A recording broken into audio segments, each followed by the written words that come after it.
Olá pessoal, bem-vindo e bem-vinda ao canal Amu Invest. SNME11, vale a pena? Venha saber. I feel like I'm losing my mind. Is everybody in the world blind? Please, Lord, give me a sign, a sign. Então, pessoal, este é um fundo imobiliário aí de papel. Ele é um fundo imobiliário de multi-estratégia. Ele é como se fosse esses fundos de hedge fund. Ele é um fundo com papel, mas que pode investir em diversos ativos, diversos segmentos. Na data em que eu gravo o vídeo, ele está sendo negociado ali a 9,50. Ele entregou de dividendos nos últimos 12 meses, 8,33%. Ele vem sendo negociado a um PVP de 0,98. O que isso significa? 2% de desconto. É um fundo com uma baixa liquidez, negociando entre aspas, né? Apenas 82 mil por dia. E ele vem de uma variação negativa, porque ele vem de queda, né? Então, recentemente o fundo caiu, ele vem com variação negativa de 7,59%. Continuando aqui no site, o que a gente observa? A cotação do fundo. Quando esse fundo veio ao mercado, ocorria uma certa euforia, né? Então ele foi lançado na base 10 e esse fundo foi negociado ali a 11, 12 reais, mas rapidamente o fundo vem com a regressão, começa a ser negociado ali a mais ou menos 10,50 e ali em fevereiro do corrente ano o fundo começa a ficar próximo dos seus 10 reais.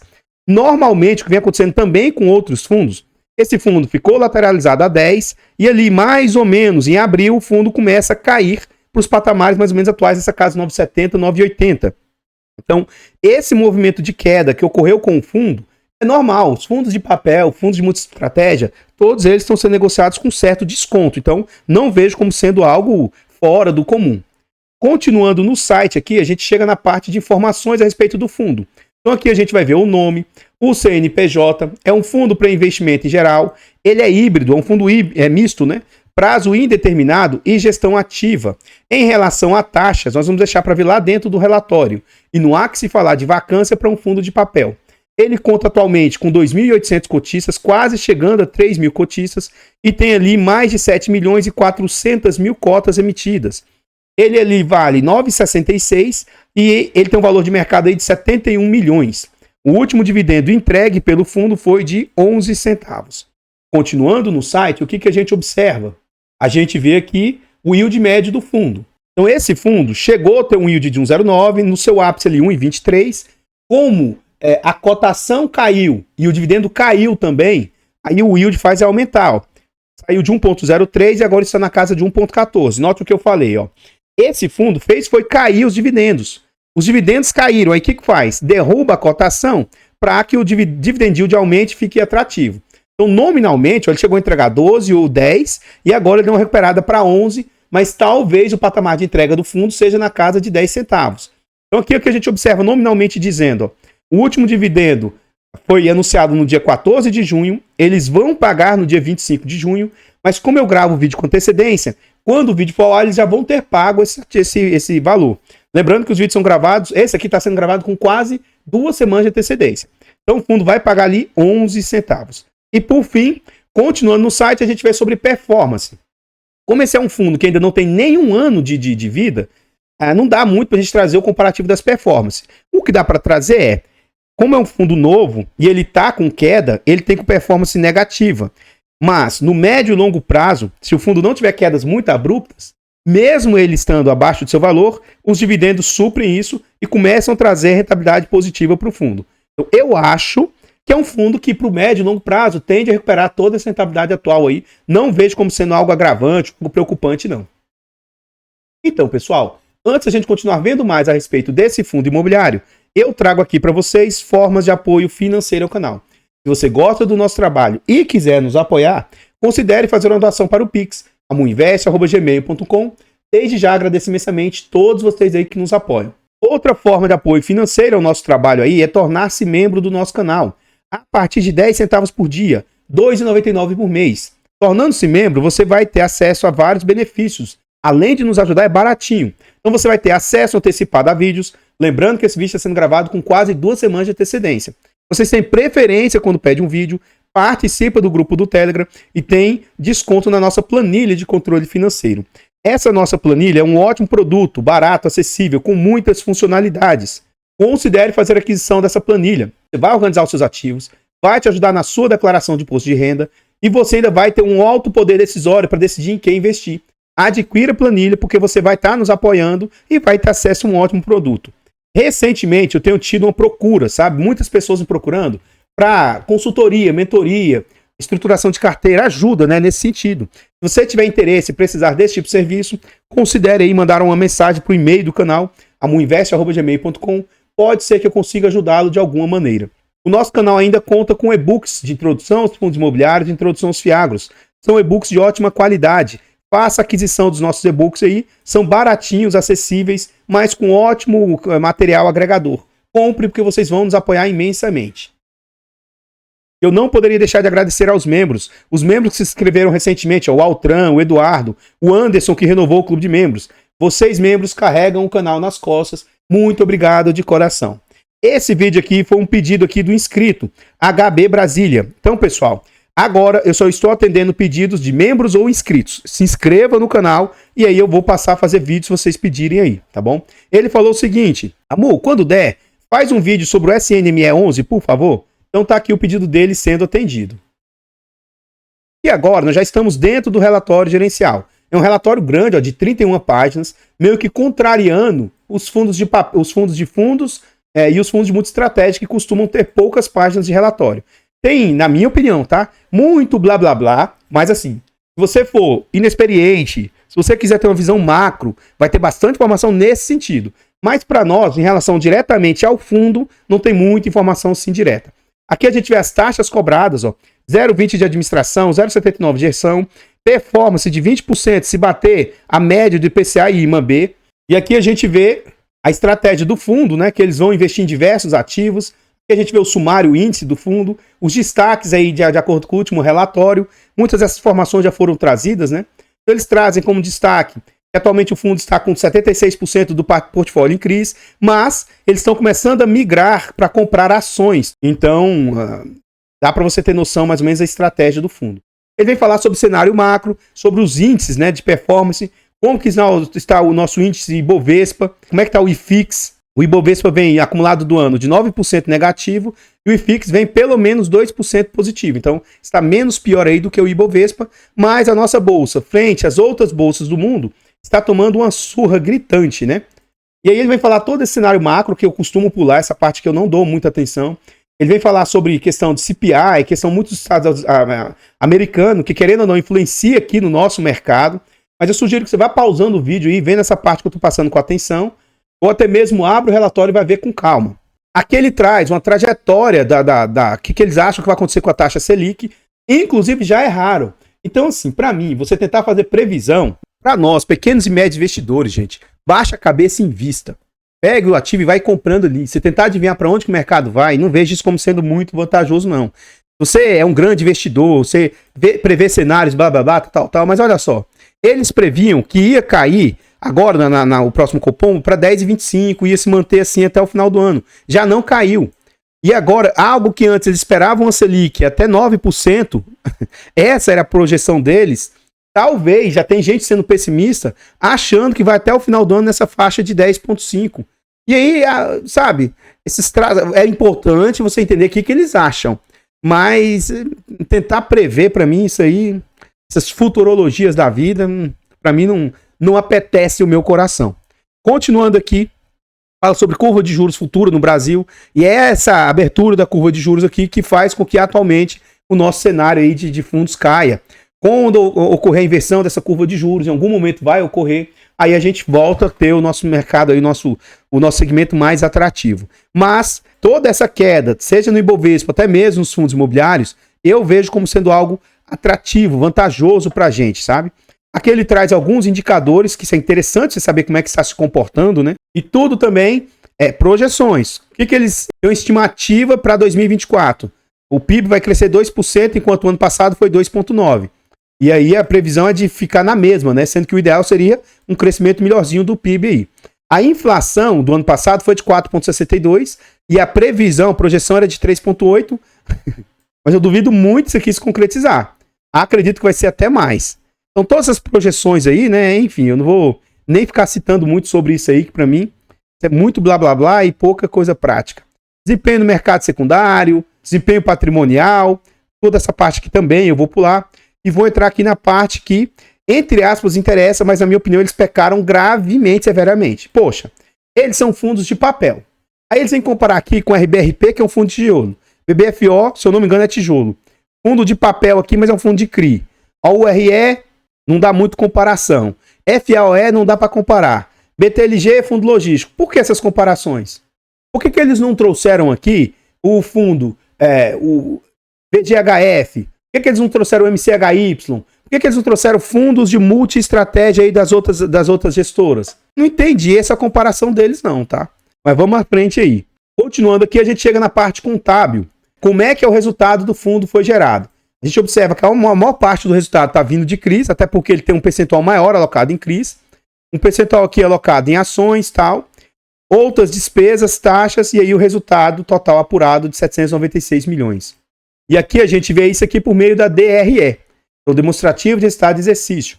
Então o fundo teve um resultado aí de 866 milhões apurados, sendo que 866 mil apurado, 700 mil veio dos CRIs, 100 mil de FIIs, giro da carteira trouxe R$ 946, sendo que outros meses trouxe um giro um pouco maior, né? Ganho de capital, quando pega o imposto de renda, R$ 768 prejuízo de gastos, né? Renda fixa trouxe 15 mil e ações gerou 45 mil para o fundo. As despesas aí foram de 70 mil. Como ele não discrimina qual é essa outra despesa, eu vou considerar como se fosse performance, tá? Que ele não trouxe performance aqui em nenhum lugar, eu vou considerar que ele está fazendo provisionamento para performance. Então a gente vai calcular o que é que esses 70 mil representa frente aos 860 mil. Então 70 mil vezes 100 dividido por 866 mil. Em maio, as despesas do fundo estão ali na casa de 8,08%, o que eu considero ser uma boa taxa aí, algo bem aceitável, né? Então, pessoal, antes de a gente continuar vendo mais a respeito desse fundo imobiliário, eu trago agora para vocês formas de apoio gratuito ao canal. Se você gosta do nosso trabalho e não quer ou não pode nos apoiar de forma financeira, nos apoie de forma gratuita. Nesse vídeo aqui você vai deixar o like, comentar, compartilhar, se inscrever no nosso canal e ativar o sino. Tudo isso é de graça, mas pra gente faz muita diferença. Nós estamos tentando chegar aí a 20 mil inscritos. Se inscreva no canal e nos ajude a chegar a essa meta aí. Comenta pra nós. E aí? O que você está achando a respeito desse fundo imobiliário? Você está gostando desse resultado do fundo? Você acha que ele é um bom fundo para longo prazo? Você teria fundos aí da gestora? Você acha que a gestora faz um bom trabalho? Comenta aí para nós, seu comentário é muito importante. Eu, particularmente, não tenho nenhum fundo da gestora Suno, mas só por questões de gosto pessoal. Mas ela, comparativamente a XP e BTG, eu não vejo situações ruins igual eu vejo da XP e da BTG. Mas eu não tenho nada da Suno, optei por não ter. Como eu estou falando, não significa que o fundo seja bom ou ruim. Inclusive, esse fundo nem tem histórico, né, pra gente falar sobre, mas eu não vi nada demais. Vai ter umas certas concentrações que eu vou trazer já para vocês, mas isso não significa algo grave ou preocupante. São concentrações aí até dentro da normalidade, eu vou trazer para vocês depois aí. Então, o fato de eu estar falando sobre tudo isso não significa que o fundo seja bom ou ruim, e nem que isso seja uma indicação de compra, venda ou manutenção do ativo. Gostaria de reforçar o recado lá do vídeo, né? Se você tiver interesse, tiver necessidade de consultoria, mentoria ou estruturação, considere aí mandar uma mensagem por meio do canal. amuinvest@gmail.com, pode ser que eu consiga te ajudar de alguma maneira. Nós temos um canal secundário aí, o canal Amu Notícias, e o nosso objetivo é chegar a 1.000 inscritos e monetizar o canal. Vá lá no canal e se inscreva, já tem alguns vídeos lançados lá. Ajude a gente a chegar nas nossas metas. Nosso primeiro objetivo de chegar a 50 inscritos foi alcançado. Agora nos ajude a chegar aos 100 inscritos. Vá lá e se inscreva. Todos os nossos canais estão presentes em outras plataformas. Vá nessas plataformas, siga, se inscreva, comente, compartilhe, que tudo isso ajuda demais. Eu abro caixas de pergunta frequentemente no Instagram. Deixe a sua dúvida lá que a gente vai procurar atender com a máxima rapidez. Continuando no site aqui, a gente vê sobre as distribuições do fundo. Então o fundo, lá em novembro, fez uma reserva ali de 1 centavo. E aí, a gente vê o que ele gerava de resultado e o que ele distribuía, né? Como ele começou a gerar um resultado menor, ele começou a distribuir menos. E aí, recentemente, ele começou a usar uma parte da reserva ali para entrega de resultado. Então, ó, ele gerou 11 centavos, 8, entregou 11 centavos. Então, aquele 1 centavo que ele tinha gerado de reserva, ele foi consumindo aqui, e nesse mês aqui ele conseguiu gerar 0,8 centavos de reserva. Agora, no mês atual, o fundo entregou 10,7 centavos de resultado e entregou 11 centavos, mas ele consumiu a reserva. Então, se ele conseguir continuar mantendo esse resultado, dali a pouco ele não vai conseguir manter esses 11. Pode ser que o fundo volte novamente a entregar 10 centavos. O que eu não reputo ser de todo ruim. Mas, se ele entrega 10 centavos, pode ser que o mercado queira um dividendo maior. E aí ele faça uma distribuição aí, ele derrube a cotação aí para que, se for 10 centavos, seja um dividendo um pouco mais atrativo. Continuando no site aqui, o resultado por valores, né? Hoje o fundo tem 14 CRIs na carteira, 15 fundos imobiliários no seu portfólio, e ele traz a média de cada um desses ativos aí. Mais abaixo que ele continua falando sobre situações e blá blá blá, e aqui a gente vai ver na prática os ativos que o fundo possui. Então hoje, ó, aquilo que eu falei para vocês, ele tem uma certa concentração nesse CRI Balarot aqui, ó, 8,66%, abaixo dos 10 que seria o limite, e hoje eu sou um pouco mais chato com isso. Lógico que eu tenho ativos que têm uma concentração maior do que essa, mas para mim o ideal é de 8 para baixo. Então ele está bem próximo ali do que eu acho que deve ser o máximo de exposição. E aqui a gente vê os demais ativos aí que ele tem na parte de CRIs, certificados recebíveis de imobiliários.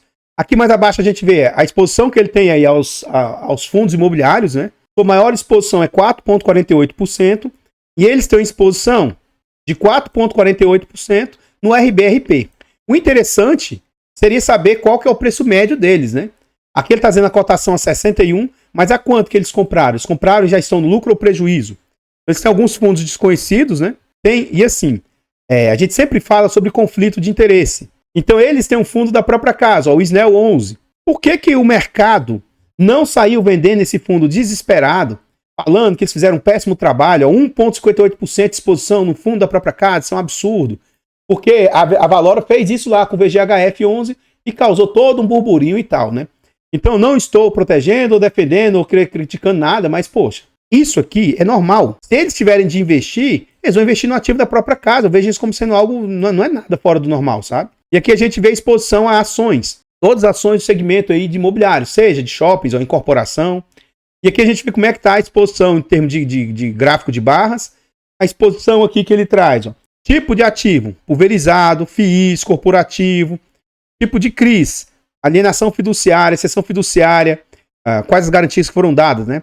Qual o indexador da carteira? Então, a carteira hoje, 37% a CDI, 32% a IPCA, 20% em FIIs. Então, é uma carteira aí que está mais ou menos meio a meio, né? O duration aí também da carteira e a exposição para o setor. Então, ele tem ali o setor de incorporação, 47%, e todos os demais setores que ele tem aí. Mais abaixo, a gente ainda vê rating, né? Mas esse rating eu não dou tanta importância. Ele tem diversificação para securitizadores, isso aí é interessante. E tem uma diversificação geográfica pequena, mas já é interessante saber que ele tem diversificação geográfica. Aqui ele mostra a média de concentração do fundo, e quando ele veio ao mercado era 16% e hoje reduziu em média, né? É interessante essa redução. Aqui ele começa a entrar na parte que eu considero, teoricamente, a parte mais importante. Ele vem começar a falar sobre os devedores do seu portfólio. Ele vai falar o que é esse Balarot. Ele ficou lá em Santa Catarina, foi a CDI mais quase 3. Segundo ele, tem um rating A e A4. Foi dada alienação fiduciária e cessão fiduciária. É 8% do portfólio. E aqui ele fala, o que é Balarot? É um varejista especializado na comercialização de materiais de construção. Tem diversas lojas localizadas no estado do Paraná e Santa Catarina. Eu gostaria de saber melhor sobre as garantias que foram dadas, mas ali eles não falam sobre isso. Porque aqui, beleza, ó, alienação fiduciária e cessão fiduciária. Beleza, alienação fiduciária de quê? Foi a alienação fiduciária de algum imóvel ou foi a alienação fiduciária de recebíveis, sabe? Enfim, seria interessante se eles trouxessem um pouquinho melhor qual tipo de garantia foi essa. Porque a gente vê um por um dos devedores. Eu sugiro que se você tiver interesse em posicionar nesse fundo, essa é a parte mais importante para você estudar. Porque aqui é onde você tem informações melhores sobre os devedores. É aqui que você vai saber sobre dívidas e coisas nesse sentido, né? Então, acredito que deveria ser dado um pouco de atenção nessa parte aqui. Então, pessoal, o que eu tinha para trazer a respeito desse fundo imobiliário são somente essas informações. Eu gostaria de agradecer imensamente todos vocês que nos apoiam, seja de forma gratuita ou de forma financeira. Considere lá no canal Moon Notícias e se inscrever para nos ajudar. Eu vou ficando por aqui e eu espero encontrá-los nos próximos vídeos. Fiquem todos com Deus, tenham um bom dia, uma boa tarde, uma boa noite e fui! I feel like I'm losing my mind. Is everybody in the world blind? Please, Lord, give me a sign, a sign. I feel like I'm losing my mind. Is everybody in the world blind?